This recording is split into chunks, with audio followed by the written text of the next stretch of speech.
My name is Gerald. I run a production company called Paper Street Production. My name is Brian Ordiales. Nagtayo ako ng sarili kong negosyo. That's why we've met. So, I put up Cloud Studios. Direk, bakit nga ba naisip natin tong podcast? Usually kasi pag naka-whiskey ka, mas open ka. Mas open. Diba? Yeah.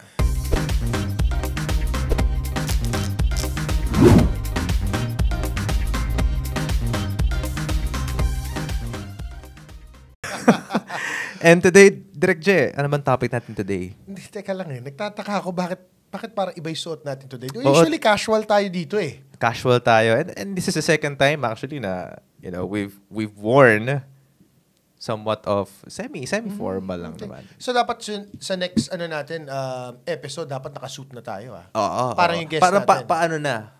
Pa-level up may talaga. Okay. Exactly. Actually, gustong-gusto ko yung topic natin today. Ano ba topic natin today? Confidence. How do you build confidence? Yan, napakagandang topic. And nandito pa rin ating guest, no? And we've re-invited Coach Migs. Coach Migs, hello. Thank you. Hello. All right. Let's I love. So, Direk. Alam mo, ang confidence kasi, minsan, naiisip ng tao, borderline, kayabangan yan. So, iba. Yung iba nga, pwede ka pang bansagan narcissistic. Diba? So, ako, gusto ko i-tackle natin tong issue na to. Kasi for me, confidence has helped me through the years. Yeah. Right. Kasi you can't be confident, but yet, hindi mo kayang isupport yun. Gets niya? Yeah, I agree. Kasi okay, sobrang confident mo. I'm this, I'm that. But at the end of the day, wala naman pala eh. Gets mo yung sinasabi ko? So, yung confidence, dapat yan, meron kang certain level of achievement. Hindi naman dapat sobrang high level. And alam mo yung worth mo as a person. Yeah. Right. So alam mo yung skill or talents mo. Yung advantages mo, alam mo dapat. So how do you refrain from being too confident or being overconfident? For me personally, it's a two-edged sword. Kumbaga, sabi mo nga, you cannot, you have to support your confidence with an achievement. And also, you cannot have an achievement without confidence. Correct. So it's a two-way street. Correct. And I like the topic simply because all great things happen because of confidence. Correct. No quality work will be made without confidence.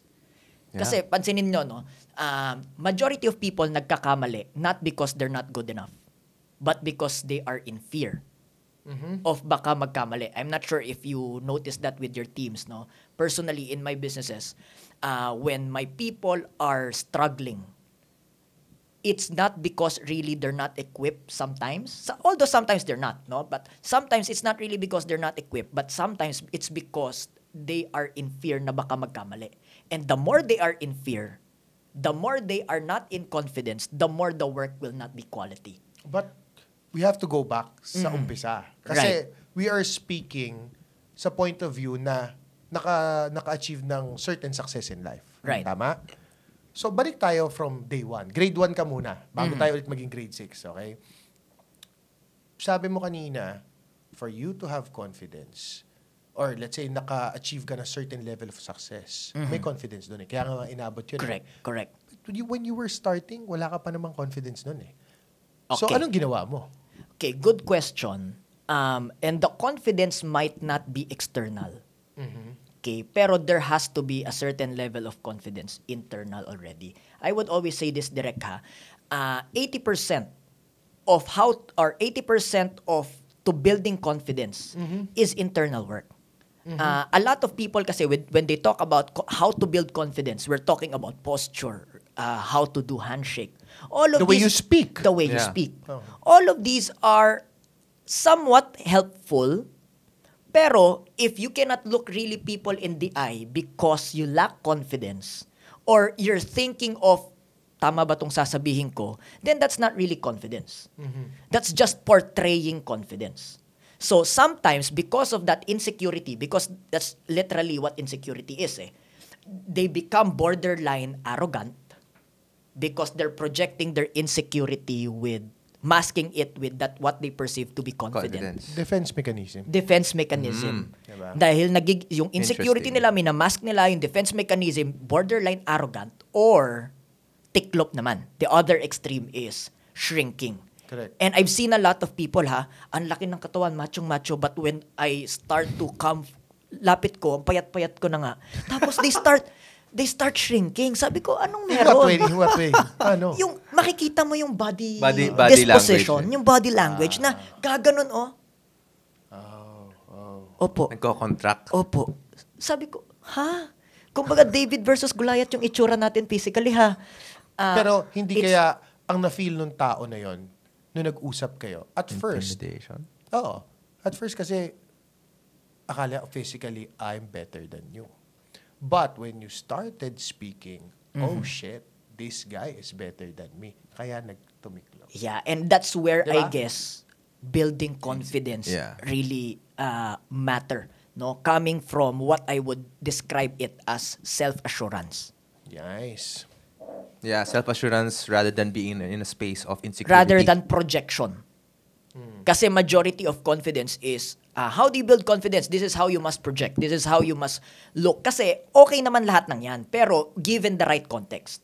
If I am self-assured, if I am growing myself, and if I am, yun nga, yung sinasabi ko, if I'm committed, ang ganda nung sinabi mo kayo na direct, if I'm committed, I might, day one tayo, I don't have any achievement.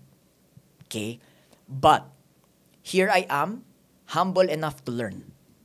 Humility is confidence, Talaga? Yeah. Bakit? Because it takes so much self-security to learn from someone, to be open to someone. Okay. Parang ito lang yung sa topic natin na follower and a leader. Follower. Yeah, 'di ba? Yung insecurity kasi, mas ayoko niyan kasi mas magaling ako sa'yo. That's not confidence. Ang dapat That's kasing insecurity. Hindi, ang dapat mentality kasi doon ganito Magaling ka, magaling ako. Kung mas magaling ka sa akin, yayakapin kita. Kasi matututo ako sa iyo. Exactly. Yeah. Diba? Or kung mas magaling ka sa akin, edi tulungan tayo. Tama. Let's collaborate kasi that's how we make the place better. Correct. Yeah. But, Bri, I have a question for you. Ano yan, Derek? Ikaw, being a person that you are, no? Paano mo nakikita ang isang tao kapag confident or arrogante? Kailangan real talk, confidence. Kailangan real talk tayo. Confidence. Yeah, definitely. Confident na tao or arrogante siya? Paano mo siya nahihimay? I don't know, for me, ano lang I can feel it in a sense. Aside from that, when someone I interact with, I can see if they can carry themselves. Pero if nakikita ko din over time, if they can back up what they say. Yeah. So parang ganun So it's more of I'm a person na I'd like to experience things. So ganun ako Like that's how I am, very spontaneous and all. So I get to know the person as I experience them over time. So nakikita ko kung yung confidence na yun ay yun nga, yung superficial lang, na pinapakita lang, pinoportray lang. Or is it In something short, na talaga poser. or ganun ka ba talaga? Right. So are you na-validate ba nung actions, congruency nga again, yung mga sinasabi mo? Is it really who you are? Pero paano mo naman i-explain, i-connect ko lang dyan, yung mga taong fake it till you make tama ba yan? Yeah. Fake it till you make it, right? May naalala ako. Di ba? Parang, paano yun? May confidence din yun. So paano yun? Hindi ba? Ito, You can make it, pero is it sustainable? Para sa akin. I'm not a fan of faking it till you make it. I learned that the hard way. I used to do that. Talaga? When I was 21.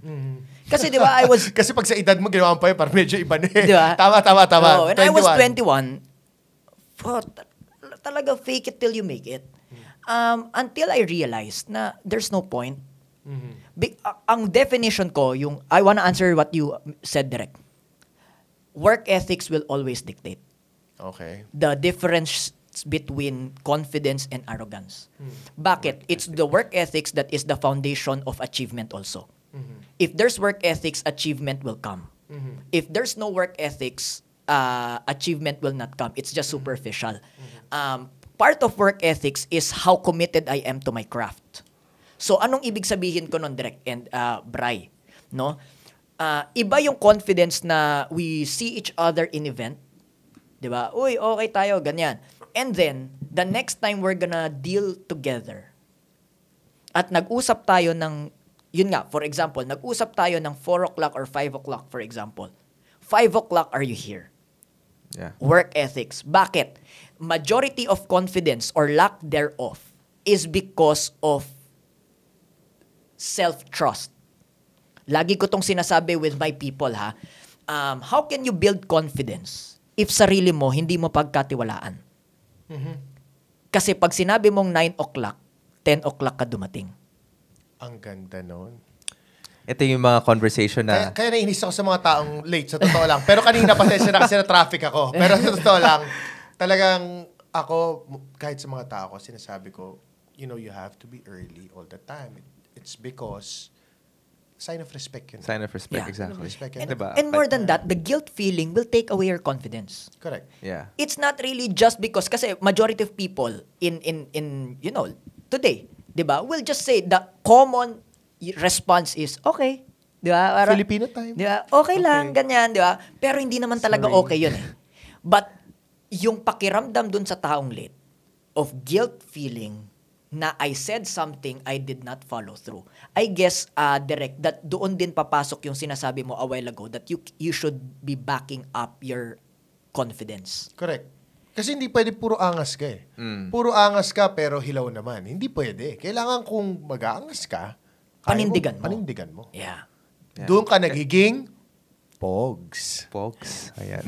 Ayun yung Yeah. term Yun namin ang bagong dito. term Oo. ngayon. No? So, Yeah. So, I di talaga agree. nag-work ang fake it till you Kasi, make it talaga. for example, yun nga, how do you build confidence? The very first thing I would always say, whatever you said, did you follow through? And I'm not talking about just accomplishment or result. Parang dapat may word of honor ka. Yeah. Yeah. Kasi yung Diba? accomplishment at result, outcome lang naman yan eh. It's a byproduct of the choices you made in the past. Okay. So, you might, even if for a lot of people na nakikinig, no, hindi man sila nandun pa dun sa certain level of success, nagsisimula pa lang. The very success that I want them to count, yung bilangin nila for now, and this is what I would do also kung kunyari babalik ako when I was starting. Pag sinabi ko, gagawin ko. That's powerful. Sasabihin ko na, sinabi ko na rin lang, gagawin ko para wala akong guilt feeling. Number 2, what's the quality of that work? Di naman pwedeng ginawa mo lang. Ginawa mo na nga, pangit naman. So, hindi ka committed 100%. Yeah, and Pwede na. Ayaw kanilang katrabaho. Tama. So if ayaw kanilang katrabaho, so paano tatamaan yung self-esteem mo nun? Automatically confidence mo bababa. Tama. Because you cannot collect enough people to say na, uy, ang galing niya. And before sabihin ng ibang tao sa'yo yun, kaya mo bang sabihin sa sarili mong, ang galing ko? Kung late ka, hindi mo masasabi sa sarili. Tama. Kasi late eh. Number 2, nag-submit ka for the sake of submitting. Or you delivered for the sake of delivered para lang masabi, uy, nag-submit ako, on time ako. Pero yung quality naman nun, parang grade school project. And I see a lot of people doing that, ha. Sabi ko, ano to? Grade school project. Hindi na tayo sa school ngayon. Nagtatrabaho na tayo. Kung ganun yung quality of work, paano ko sasabihin sa sarili ko, ang galing ko? How can I be confident? How can I now establish that confidence? And confidence really is a byproduct of hundreds of times I could say to myself na ang galing ko talaga, ang galing ko talaga, ang galing ko talaga. Bakit? If I said something, I delivered. And if I'm gonna do something anyway, I make sure that's excellent. Yeah. Pero alam mo, ako kasi, parang I feel na ang confidence, kung kanina bumalik tayo sa grade 1, babalik tayo sa nursery. Ang confidence kasi feeling ko nakukuha mo yun sa environment mo eh. All the time. A huge factor. All the time. Meaning, sa magulang mo, sa friends mo, sa kababata mo, Yeah, that's sa, your space. Yeah. Your space. sa workplace mo. So, if these people were able to, how do I say it? ma-build nila yung confidence mo in a way na parang pinupuri ka nila. Uy, Migs, galing mo talaga. Brian, galing mo talaga.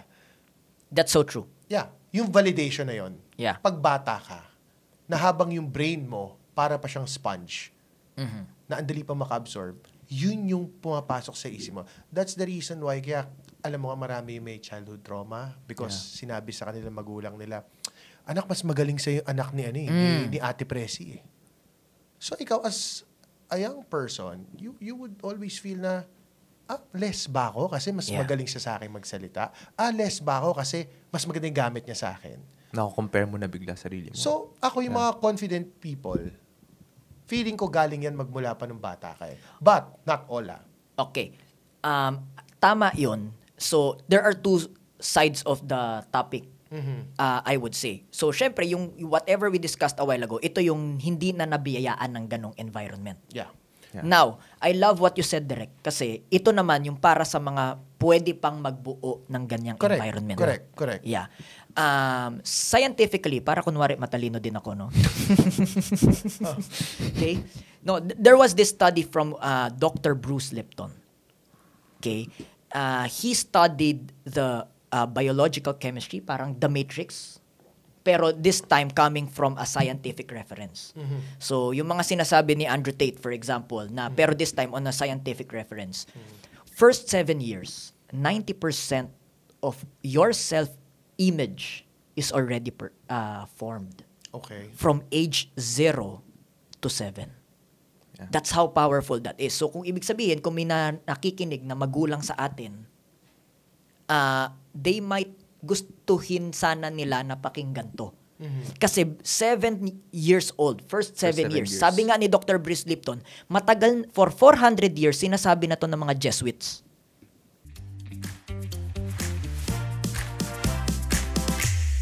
Ang ganda nung sabi mo, kung maganda yung background mo, then good for you. Good for you. Congratulations, 'di ba? Kasi ako din hindi eh. However, if hindi man, you still can turn the tide.